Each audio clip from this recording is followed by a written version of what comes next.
आयु बस में बैठा बस यही सोच रहा था कि वो पहाड़ कैसे होंगे। आयु जो 15 साल का था, पिछले 3 साल से चंडीगढ़ में ही रह रहा था। फिर भी वो कभी हिमाचल की हसीन वादियों में नहीं गया था। पर उसका यह सपना इस स्कूल ट्रिप में पूरा होने वाला था। ढेर सारे लंच बॉक्सेस से खाना खाते हुए और अंताक्षरी खेलते हुए पूरा दिन बीत गया था। वो शिमला पहुंचने ही वाले थे कि पता नहीं कैसे उनकी बस जो कुछ मिनट पहले एकदम ठीक चल रही थी, उसमें से धुआं निकलने लगा। रात बहुत हो चुकी थी और बच्चे साथ में थे, तो सब टीचर्स ने मिलकर फैसला लिया कि वो पास में ही एक होटल के अंदर रुक जाएंगे और सुबह मैकेनिक को बुलाकर बस ठीक करवा कर शिमला के लिए वहां से निकल जाएंगे। वो लोग पास के एक होटल तक पहुंचे। वो होटल दोनों तरफ से बड़े बड़े पेड़ और पहाड़ों से घिरा हुआ था। सब टीचर्स ने बच्चों को होटल में अलग अलग कमरों में बांट दिया और डिनर के बाद सब सोने चले गए। आयु को अपने 2 दोस्तों अमन और रोहन के साथ कमरा मिला था और वो बहुत खुश था क्योंकि वो दोनों उसके काफी अच्छे फ्रेंड्स थे। आयु, अमन और रोहन जब कमरे में गए तो कमरे की खिड़की से उन्हें जंगल के बीचों बीच एक झील दिखाई दी। उन सभी को याद था कि कैसे पिछली स्कूल ट्रिप पर रात में 2 बच्चे ऐसे ही झील पर निकले थे और वो स्कूल के सबसे पॉपुलर बच्चे बन गए। तो उन तीनों ने भी प्लान बनाया कि इस बार वो भी कुछ कारनामा करेंगे। उन्होंने सोचा कि वो होटल से छुपके से निकल जाएंगे और उस झील पर जाकर फोटो खींचकर वापस आ जाएंगे। जैसे ही होटल का गार्ड सो गया, वो तीनों निकल गए। झील दिखने में तो होटल से ज्यादा दूर नहीं लग रही थी, पर वो तीनों करीब आधा 1 घंटा झील की तरफ चले जा रहे थे और जंगल का रास्ता था कि खत्म ही नहीं हो रहा था। ठंड बहुत ज्यादा बढ़ चुकी थी और उस सुनसान जंगल में उन तीनों की ठंड के मारे हालत खराब हो रही थी। उन्होंने अपना फोन चेक किया तो उसमें सिग्नल नहीं था।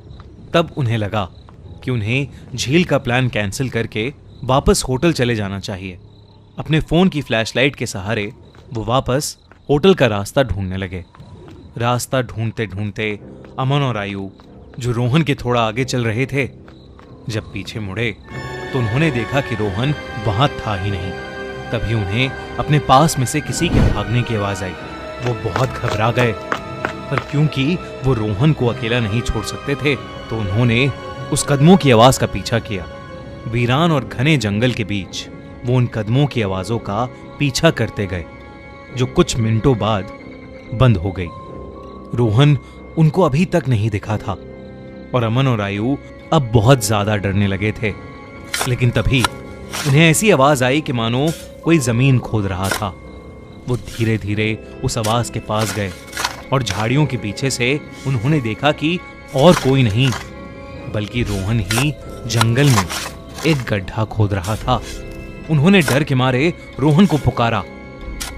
रोहन उनकी तरफ मुड़ा और उन्हें गुस्से से भरी आंखों से देखने लगा। उसकी आंखें एकदम काली पड़ चुकी थीं, जैसे किसी ने उसके अंदर से आंखें ही निकाल ली हों।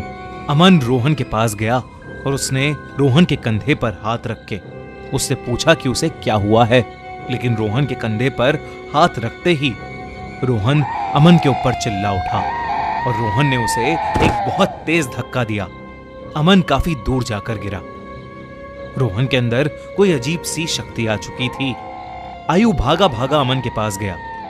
रोहन अब आयु की तरफ आगे बढ़ने लगा, पर जैसे ही वो आयु के पास आया, रोहन को अजीब से दौरे पड़ने लगे और वो बेहोश हो गया। आयु उसको होश में लाने की कोशिश करने लगा और जैसे ही रोहन होश में आया, उसने अमन की तरफ देखा और जोर जोर से चिल्लाते हुए कहने लगा, वो अमन के अंदर है। तभी आयु ने देखा तो अमन सर झुकाए नीचे बैठा था। उसने अचानक से अपना सर उठाया और उसकी आंखें भी बिल्कुल काली पड़ी थीं। इससे पहले आयु और रोहन कुछ कर पाते, अमन जो कुछ देर पहले तक चोटिल था, वो उठकर जंगल के अंदर भागने लगा। रोहन और आयु ने उसका पीछा किया और फोन की फ्लैशलाइट में देखा कि अमन एक खंडर की तरफ भाग रहा था। करीब जाकर उन्हें दिखा कि वो खंडर दरअसल में एक बहुत पुराना घर था, जिसे देखकर ऐसा लग रहा था कि वहां सालों से किसी इंसान ने कदम भी नहीं रखा था। दोनों बहुत ही डरे हुए थे और उनकी आगे जाने की हिम्मत नहीं हो रही थी। पर अमन को बचाने के लिए आयु और रोहन उस खंडर में घुस गए। ऊपर के एक फ्लोर से उन्हें एक आवाज आ रही थी। वो उस आवाज के पास पहुंचे तो जो उन्होंने देखा उस पर उन्हें विश्वास ही नहीं हुआ। उन्होंने देखा कि अमन बेहोशी की हालत में हवा में लटका हुआ था और एक बूढ़ी औरत उससे बात कर रही थी। उस औरत का चेहरा बहुत भयानक था। उसकी आंखें एकदम काली थीं। खाल लटकी हुई और बिखरे हुए सफेद बाल उसे और डरावना बना रहे थे। वो दोनों उस औरत को देखते ही वहां से बाहर भागे। वो औरत भी उनके पीछे पीछे आने लगी। आयु और रोहन जल्दी से सीढ़ियों से नीचे उतरे और उस खंडर के घर के दरवाजे तक पहुंचे। उन्होंने जब मुड़कर एक बार पीछे देखा तो वो बूढ़ी औरत किसी कीड़े की तरह रेंगती हुई सीढ़ियों से उतर रही थी और उनके पास ही आ रही थी। वो किसी तरह वहां से निकलकर जंगल की ओर भागे और भागते चले गए।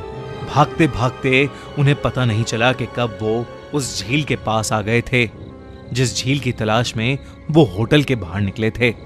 रोहन और आयु दोनों भागते भागते उस झील के अंदर गिर पड़े और डूबने लगे। उन्हें ऐसा लग रहा था कि जैसे कोई उन्हें अंदर खींच रहा हो। आयु किसी तरह झील से बाहर आ गया पर उसकी आंखों के सामने रोहन झील में डूब गया और वो कुछ भी नहीं कर सका। आयु ये सब देखकर इतना घबरा गया कि उसे चक्कर आने लगे और वो वहीं बेहोश होकर गिर पड़ा। आयु की जब सुबह आंख खुली तो वो उसी होटल के कमरे में था। वो भागकर बाहर गया तो बाहर पुलिस की बहुत सी टीम्स थीं और जमीन पर सफेद चद्दर में लिपटी हुई रोहन और अमन की लाश पड़ी थी।